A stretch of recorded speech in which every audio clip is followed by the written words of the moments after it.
Hey everybody, so I'm here in my little workbench area. It's a little cluttered, I know, but it is what it is.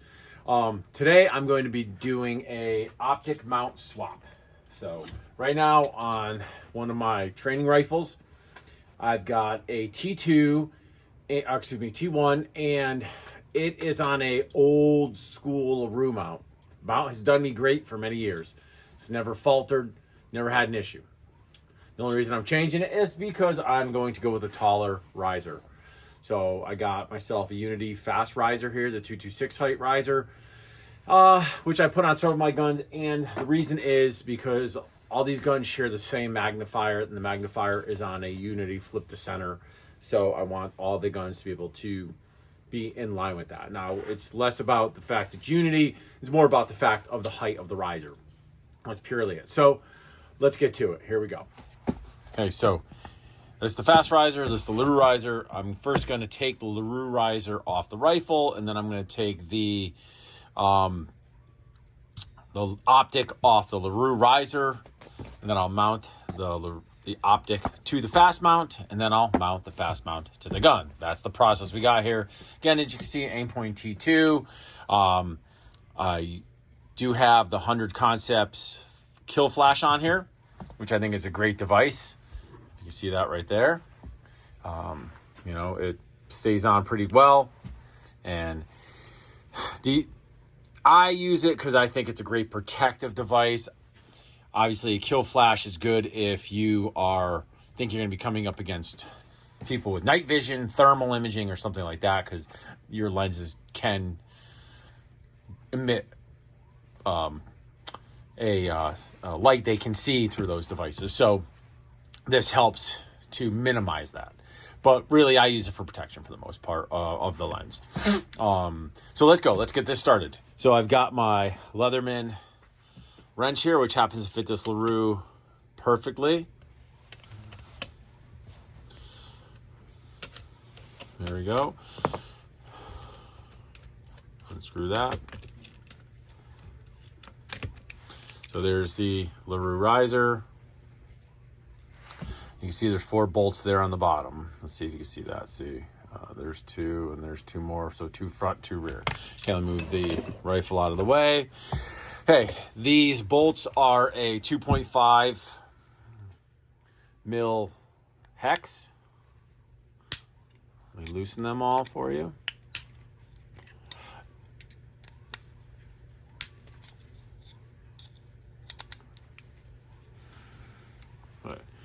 So now we'll spin those all out. There's 1.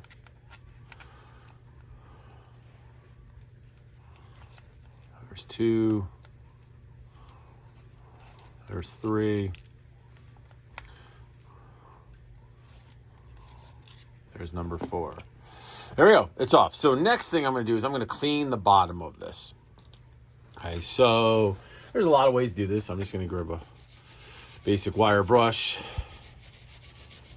Give it try and get some of any debris that might have accumulated on there. I'll now grab a rag,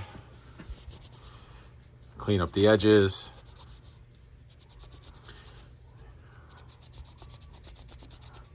See all that? It's just years and years and years. I mean, these T1s are quite old.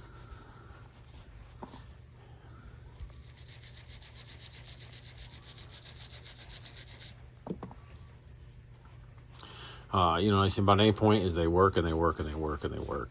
And if they stop working for some reason, you send them back to Aimpoint and they get them up and working. Yeah, you know, after a certain amount of time, they are going to charge you for it. But okay, so got that pretty well clean for what I'm doing here. I mean, it's not like I have to have this thing perfectly clean, but I like the mounting faces as clean as I can get them. See what that is right there. So.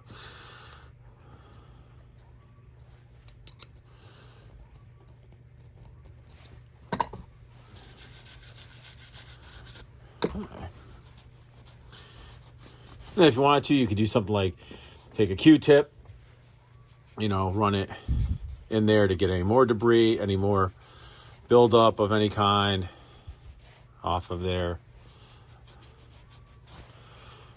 There we go. Okay, so let's unbox the Fast Micro S tall optic mount here from Unity.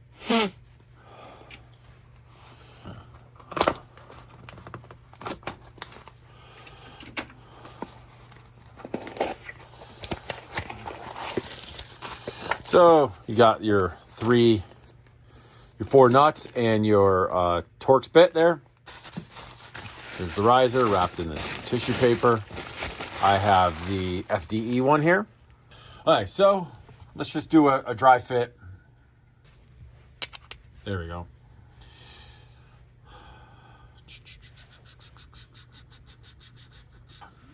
So what Unity does is they're like, hey man, scan the box for directions. All right, so it'll give me torque settings when I scan it. I'm assuming it only goes on one way, but I could be wrong. See that I'm wrong. It goes on either way. Let's see if the holes all line up. Well, let me do this. Let me take the mounting brackets off first.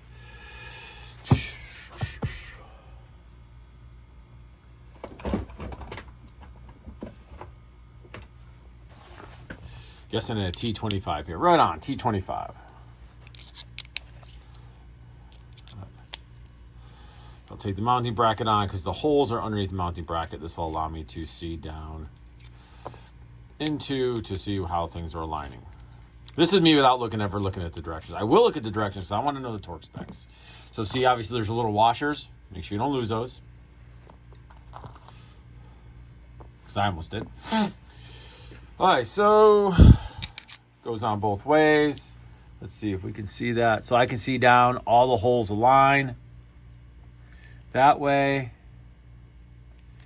and all the holes align that way. So it can go on either way. So I could put the bracket on either side. I'm going to put the bracket on the left side. How do I want this? This is more of an aesthetic thing. So how do I want this to look? Do I want the Unity on this side like that? Or do I want the Unity on the other side like that? I'm going to do it, since it doesn't stick out, I'm going to do it on the right side. Normally I put my any QD systems on the opposite side of the ejection port. So nothing's hanging over the ejection port. So if I have that option, that's what I normally do. Put them on the left side, not on the right side. But in this case, it's not going to matter because it is flat on both sides because I'm using the screw system here. So, all right, let me look at these torque settings. All right, so as you can see in the directions, it says when you mount the optic to the mount, you put your four screws in, and then you tighten it finger tight, and then you go 1/8 to 1/4 turn past that, and it says not to use Loctite, and it says don't over torque it. So 1/8 to 1/4 turn past that. That's what we'll be going for this mount. Let's do that. And then when you were mounting this onto the weapon, this gets 35 inch-pounds, which is also 4 Newton meters, as you saw in the directions. I'll be using my fat wrench for that, set to 35 inch-pounds. So let's get started. So I'm going to put the Unity logo on this side of the gun, right there. Okay, that's where it'll sit on the rifle, right there. Okay, but that comes second. So first we got to get this thing mounted. Okay, so let's mount. Okay, so here's the wrench they supplied. I have my Wheeler wrench right there. I have my 4 screws right here. Okay, so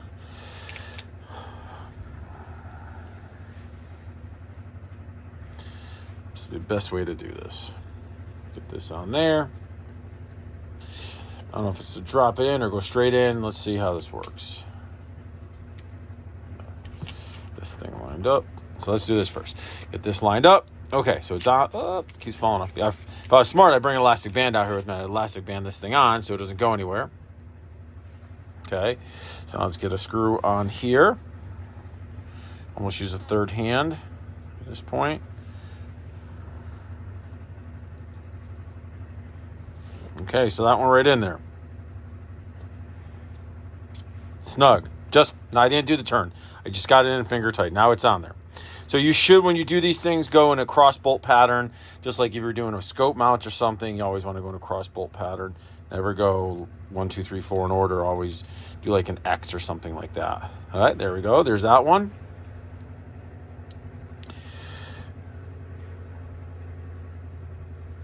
Now, really, the cross bolt pattern is not for this part. It's when I start torquing it down. That's really when it's going to matter the most. One's always going to give you a hard time. There we go. That's in. Sorry if you can't see this perfect, folks, but that's the way it is. Without professional cameraman. So things you can do, like I've done in the past, I will put some grease on the tip of the torque, which helps hold the nut on there.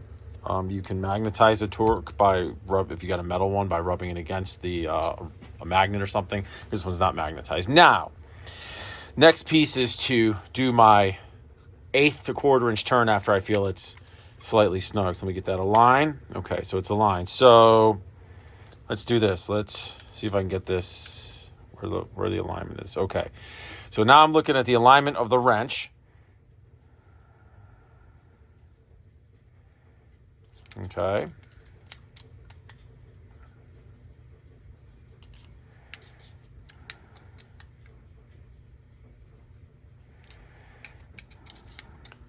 Now, I don't know what finger tight means. You know, like finger tight is, I mean, I could have watched a video. I'm sure they have a video on it.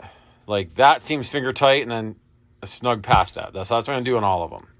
So I feel like I went finger tight. Now, and I was stopping a little early, so now I'm going to go get that in there. I'm going to go 1/8 of a turn. 1/8 of a turn. So I'm not bullying this thing. I'm going just till I feel like a decent amount of resistance.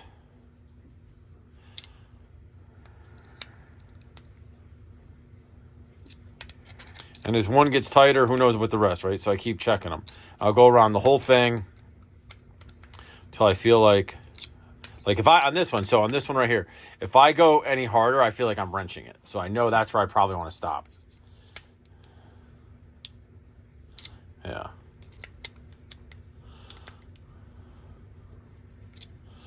Now I'm like going by feel. Okay, so that feels like it's good to me. I don't want to go any tighter. And that what I'll do is I'm just going to keep checking it. Make sure the thing stays on there tight. That's all. Every time I go to use the firearm, I'll just feel it, make sure it's on there. I could put a witness mark. I can't really get to these screws underneath. I mean, I guess I could try with a fine pen and get in there and do a witness mark in there. I might be able to do that, but I don't feel like it's going to be a good witness mark. But I'm not going to be able to get under there and see it anyway. So what I would do is I'd put a witness mark here, which is what I'll probably do after I get this whole thing set up. So before I witness mark anything, I like to go shoot the gun a little bit, then check everything and make sure everything's at the proper torque setting after I've done a little bit of work with the gun. And then if everything's still good, then I'll witness mark it. Okay, so now we're going to mount the optic mount and optic to the rifle. So interesting, if you guys get these 100 Concepts scope caps, here's something you definitely should do is this is a lanyard loop. So what I'll do is I'm going to take a piece of 550 cord and I'll lanyard this around one of these posts eventually.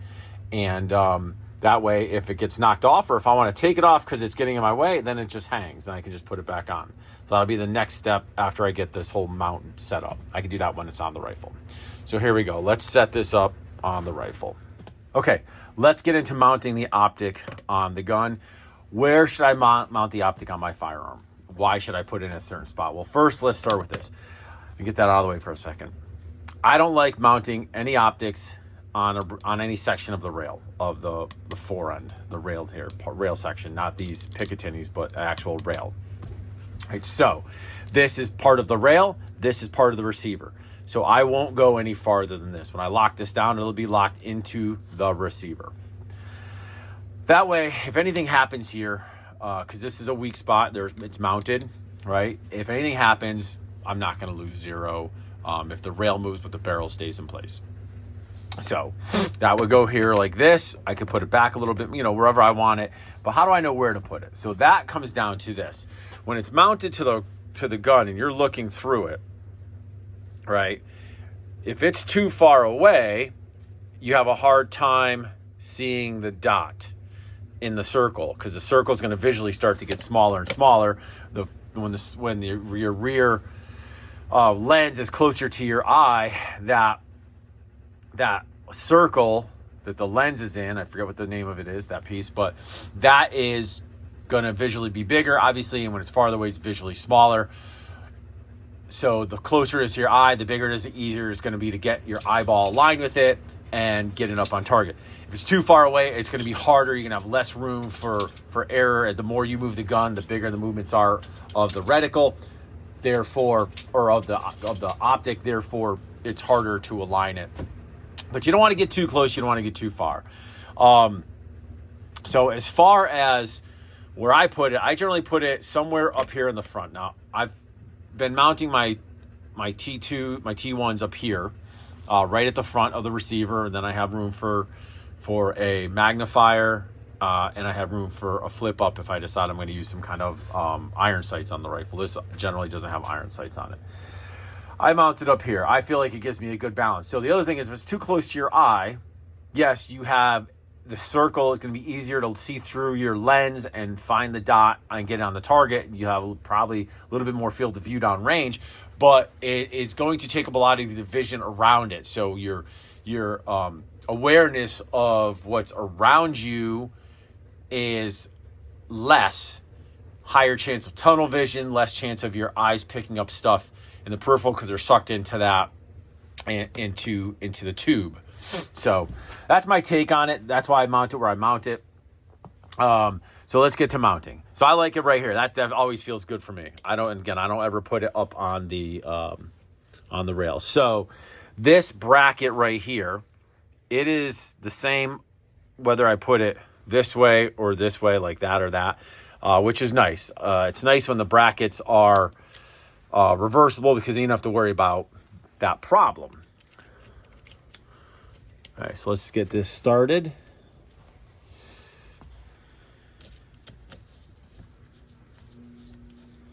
There's one, just started, right? Nice, it's in there loose. Get the bracket back up in place. Okay, that one's on there. I'm just gonna give it you can see how it moved, right? I'm pulling that bracket closer to the body now. See how that screw's sticking out more? Pull this bracket closer a little at a time with each one. Now, before I do any major torquing of anything, I'm going to look and make sure everything's squared away on it. I'm going to make sure that that it's not tilted, that it's not cammed in the wrong direction, slightly left, slightly right. Maybe the bracket on this side is a little higher or lower than it's supposed to be, that everything seated into place correctly. Right? It looks all good to me. So now I can go ahead, once I do that visual check, I can go ahead and I can torque this to that 35 inch-pounds. So I'm going to start a little on each side. There's a little, there's a little, right? There's a little more, there's a little more. Now this one's probably going to end up torquing it to that. You'll hear the click. There you go. There you go. So those are both set to 35 inch-pounds using the Wheeler fat wrench. There's a lot of good torque wrenches out. It's just the one I bought back in the day. So now we have that mounted. So now what I'll do is I'll take this, take it to the range, zero it, make sure everything's put maybe a couple hundred rounds through it, make sure everything stays solid on here, nothing's loosening up in those couple hundred rounds. Then I'll go witness mark everything. That's the way I like to do it. Okay? I hope you guys enjoyed the video. Any questions, hit me up in the comments below. I'm more than happy to answer whatever you need. But there it is. Hope you guys enjoyed the video. Hit me up in the comments below if there's other videos you'd like to see, other products you want me to show you.